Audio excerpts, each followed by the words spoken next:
Joel Farrell here, Mortgage Lending for Entrepreneurs. I'm sitting here at Central Coast Studios in Orlando, Florida. I got an amazing guest, Fabian Rios. We're going to be talking about entrepreneurship, content, and how energy and consistency is going to take your life to a different stratosphere.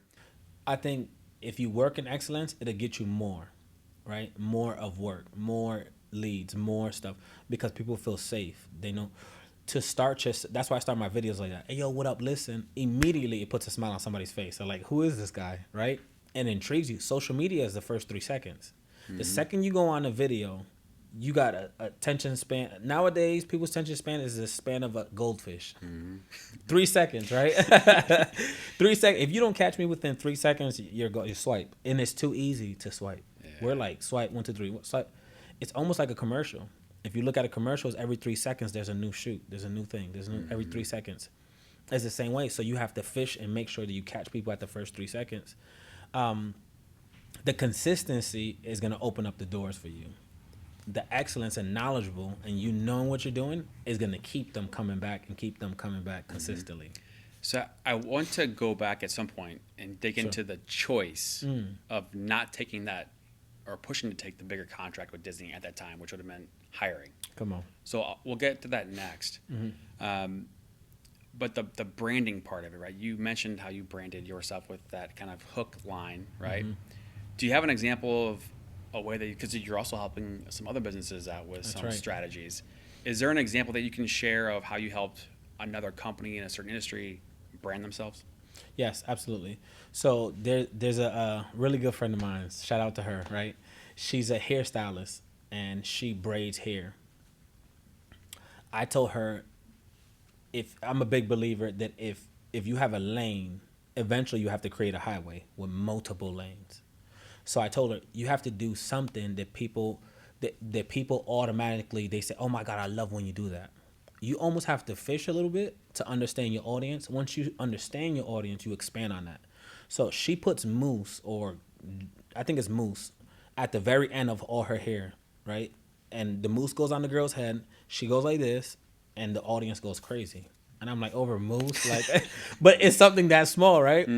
So I told her, every video, either you start the first 3 seconds with the mousse, even if it's just that sound, people, for some weird reason, like ASMR and all this, people love this weird stuff. So give it to them consistently. Maybe start your videos like that. Boom, and then clip. Yeah. She's been so consistent. Now she has an oil line. She's actually working. It's funny. Now she's working on a shampoo and conditioner line. Soon she'll be having clips for hair. So she has a lane. Now she's consistent on creating more lanes that eventually becomes a highway. She starts branding herself and branding hers. I told her every day. It's every day. And now she's been doing it every day. Now she has her own studio. Now she moved from one state. Now she's in a whole new state. And she was a master braider in her last state. She made $120K just braiding hair. That's ridiculous.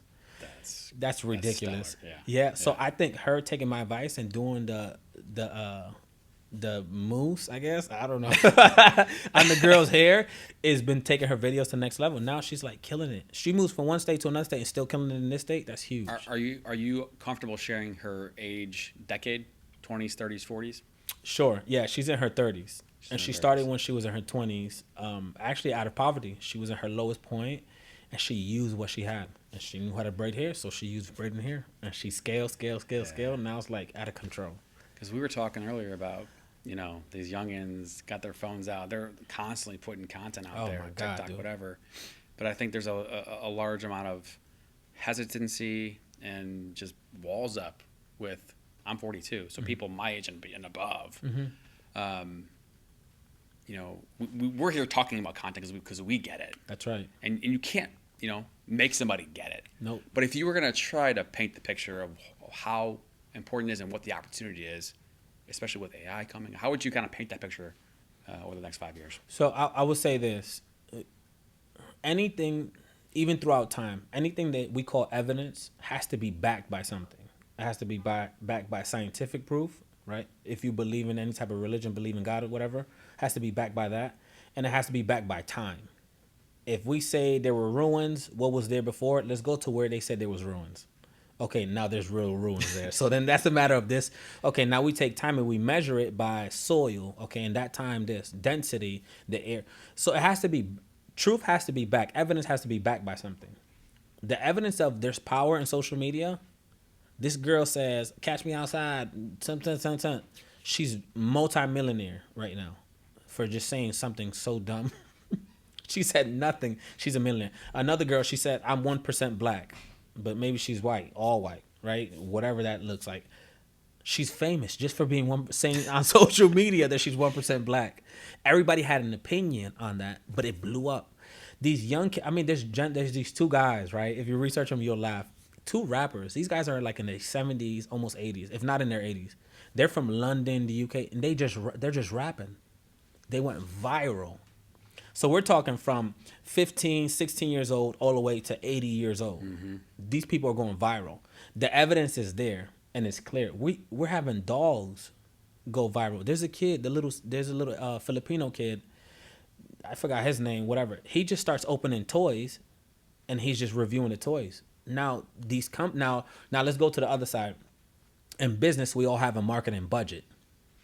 Now, to think as a business owner, is it smarter to spend thousands of dollars on just posting a whole bunch of ads and see if it's one of them hit, like playing the lottery? Or should we give half of that, 50 grand, right? Instead of 100 grand, let's give him 50 grand to this one kid who has 1,000, 1,000,000 followers. Let's give him one check of 20 grand. See if out of that 20 grand, he brought us 20,000 kids. Okay, let's give them more money, and because we don't need to do all the extra stuff. Mm-hmm. We don't need to take the old ways in which we had. Now we take the new, which we innovate. We take the new ways. We give it to this kid. Why not? We used to spend 100 grand. Now we're giving him 20 grand. Now we're saving 80 grand. Mm-hmm. You get what I mean? Mm-hmm. But our margins are way broader, way larger. We're innovating now. We're not using the same models as before. Now we're innovating. Why not give this guy this money? So would you consider that maybe a different form of affiliate marketing? Like that kid's doing affiliate marketing by then connecting with a company who needs to sell XYZ product? 100%.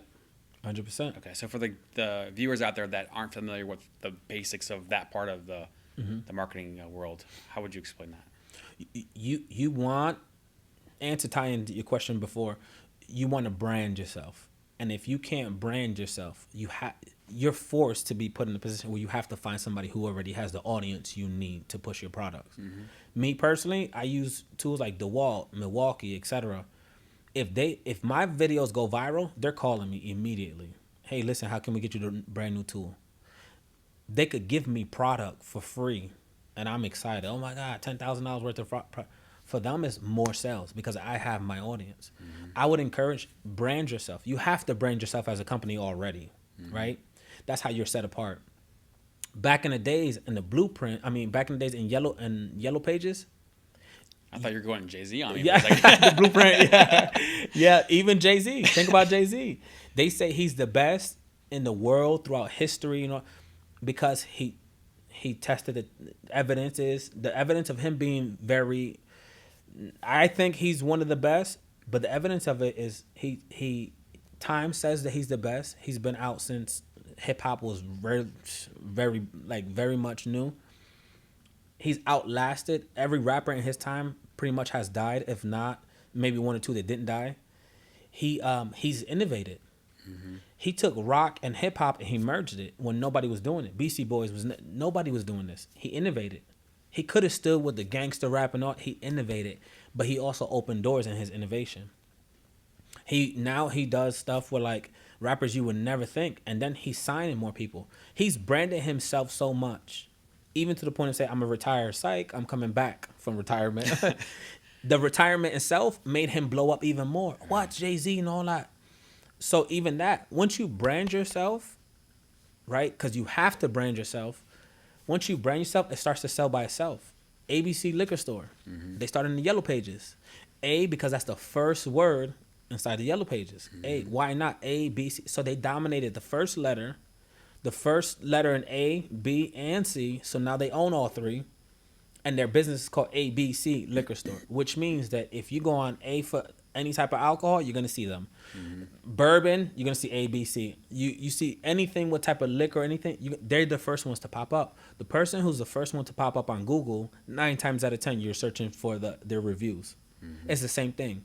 You brand yourself so much so that people, when they go to research for a handyman, I'm in their face.